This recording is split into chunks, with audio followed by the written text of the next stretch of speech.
वज़ीर आला उमर अब्दुल्ला जम्मू में प्रेस कॉन्फ्रेंस से खिताब करते हुए अपोजिशन पार्टियों पर लेन देन की बातें करने पर अफसोस का इजहार किया। उन्होंने कहा कि पीडीपी इंडिया ब्लॉक का हिस्सा है लेकिन एनसी के साथ नहीं है। उमर अब्दुल्ला ने कहा कि अगर असेंबली के ज़मीनी इंतखाबात में कांग्रेस के पास नगरोटा के लिए उम्मीदवार हो तो समझौता किया जा सकता है।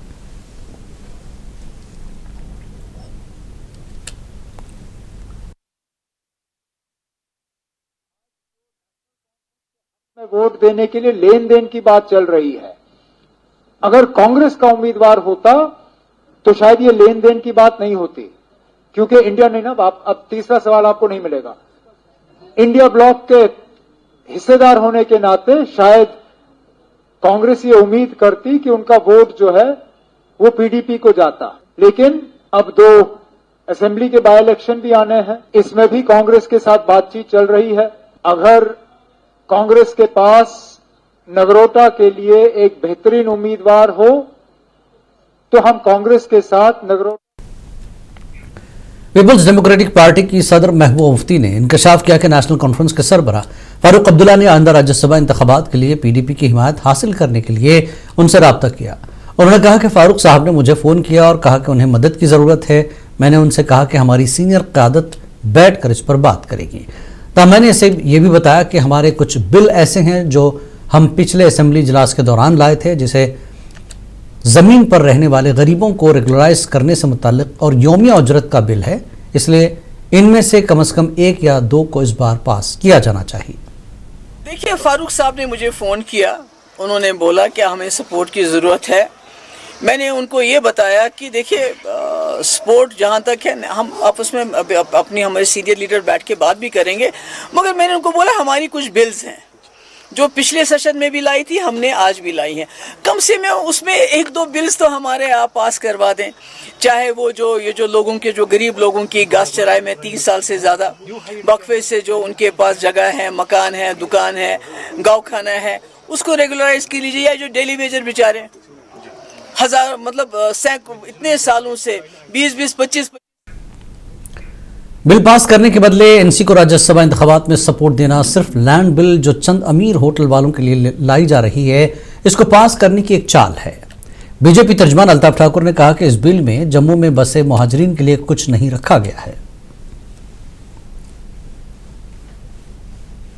देखिए, पीडीपी और एनसी का जो आपस में है, ये 2 पार्टियां कौन किसको सपोर्ट करेगा, कौन किसको सपोर्ट करेगा, उसमें हमें जाना नहीं। लेकिन जहां तक लैंड बिल की बात पीडीपी कर रही हो चाहे नेशनल कॉन्फ्रेंस, इसके पीछे जो मतलब है, जो मकसद है दोनों पार्टी के, इनके जो लोग जिनको लीज पे होटल मिले अब वो गवर्नमेंट ने वापस ले लिए, उनको टेक ओवर कर दिया। उन लोगों, उन अमीर लोगों के होटलों को बचाने के लिए सीएम उमर अब्दुल्ला ने आज जम्मू में प्रेस कॉन्फ्रेंस में एक सवाल के जवाब में बीजेपी की मरकजी हुकूमत से सवाल किया कि स्टेटहुड का वादा जम्मू कश्मीर के अवाम के साथ पूरा क्यों नहीं किया जा रहा है।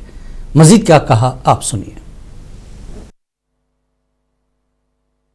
मैं अभी भी उम्मीद लगाए बैठा हूं कि बिना धमकी दिए हुए, बिना जम्मू कश्मीर में हालात खराब हुए, जम्मू कश्मीर के लोगों के साथ जो वादा किया गया है उसको पूरा किया जाएगा। जहां एक तरफ से आप हमारे जो मैनिफेस्टो में लोगों के साथ किए हुए वादे हैं उनका आप रिपोर्ट कार्ड मांगते हो और आपका मांगना सही है, वहां दूसरी तरफ से जब बीजेपी के दफ्तर में इस तरह के प्रेस कॉन्फ्रेंसें हों तो उन्हें भी पूछे ना, जो वादे करके वो 28 सीटें जीते, उनमें से सबसे बड़ा वादा तो स्टेटहुड का था। और मुझे आज भी याद है वो उन दिनों में हम लोगों को ताने देते थे कि नेशनल कॉन्फ्रेंस वालों को स्टेटहुड की बात करनी नहीं चाहिए, स्टेटहुड दिल्ली से आएगा, जम्मू या श्रीनगर से नहीं। तो अगर स्टेटहुड दिल्ली से आना है और स्टेटहुड का वादा जम्मू कश्मीर के लोगों के साथ बीजेपी ने किया था, तो वो वादा पूरा क्यों नहीं हो रहा है? बाकी आगे जाके हमें क्या करना होगा उसको शायद यहाँ।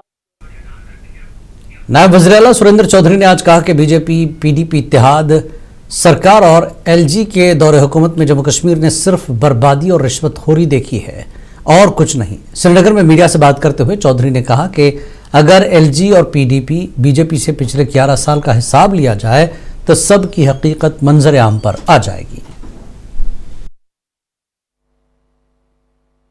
बीजेपी, पीडीपी और एलजी सरकार 11 साल का अपना रिपोर्ट कार्ड दे दे। हमारा रिपोर्ट कार्ड जो है 5 साल बाद ले ले। हमें 5 साल का मैंडेट लोगों ने दिया हुआ है। हमें 1 साल का मैंडेट नहीं दिया। हम 11 साल का हिसाब, जब हम उनसे 11 साल का हिसाब मांगते हैं, वो उसको छुपाने के लिए वो हमें कहते हैं बताओ 1 साल में किया। हम 1 साल का भी उनको बताएंगे। 1 साल में सुनील शर्मा साहब को कहना कि आप मुझे बताओ कि आप तो खेल मंत्री थे, तो ये रैबरे खेल वाले क्यों नहीं पक्के किए? बाकी छोड़ दो, खाली रैबरे खेल वाले पक्के क्यों नहीं किए?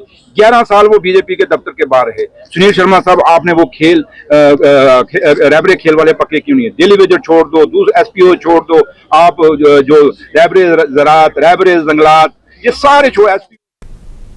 वादी कश्मीर में 15 अक्टूबर से गांधी शिल्प मेला शुरू हो गया है। इस मेले का इफ्तिताह नायब वज़ीर आला सुरेंद्र चौधरी ने किया। कश्मीर हाट में किया है। इस मेले में जम्मू कश्मीर के अलावा मुल्क के मुख्तलिफ हिस्सों से आए कारीगर हाथ से बनी मसनूआत फरोख्त करेंगे। 21 अक्टूबर तक ये मेला जारी रहेगा। मकामी लोगों से इस मेले से फ़ायदा उठाने की अपील की गई है।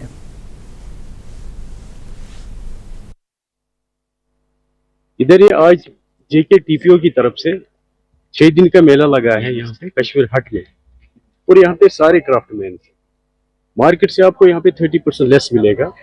आप आए, सबसे गुजारिश है कि आइए यहाँ पे देख लीजिए। शॉल्स है, गुड़कारी, पेपर माशी, सारे हैंडीक्राफ्ट के आइटम है। बाहर से भी लोग आए, जम्मू से, बाकी स्टेटों से, और श्रीनगर के भी है। सारे हैंडीक्राफ्ट है इधर। मकामी माहौलियाती तंजीम जम्मू कश्मीर इको वॉच की तरफ से शुरू की गई गो ग्रीन श्रीनगर मुहिम के एक हिस्से के तौर पर आज तारीखी जामा मस्जिद श्रीनगर में एक दरख्त लगाने की मुहिम का बाकायदा आगाज किया गया। मीरवाइज कश्मीर डॉक्टर मौलवी मोहम्मद उमर फारूक ने मस्जिद के अहाते में एक दरख्त लगाया जो माहौलियाती तहफ़्फ़ुज़ और वादी के सरसब्ज मुस्तकबिल के लिए इज्तिमाई अज़्म की अलामत है। इस मौके पर खिताब करते हुए मीरवाइज ने कहा कि इस्लाम फितरत के तहफ़्फ़ुज़ और ज़मीन के वसाइल के जिम्मेदाराना इस्तेमाल पर बहुत जोर देता है।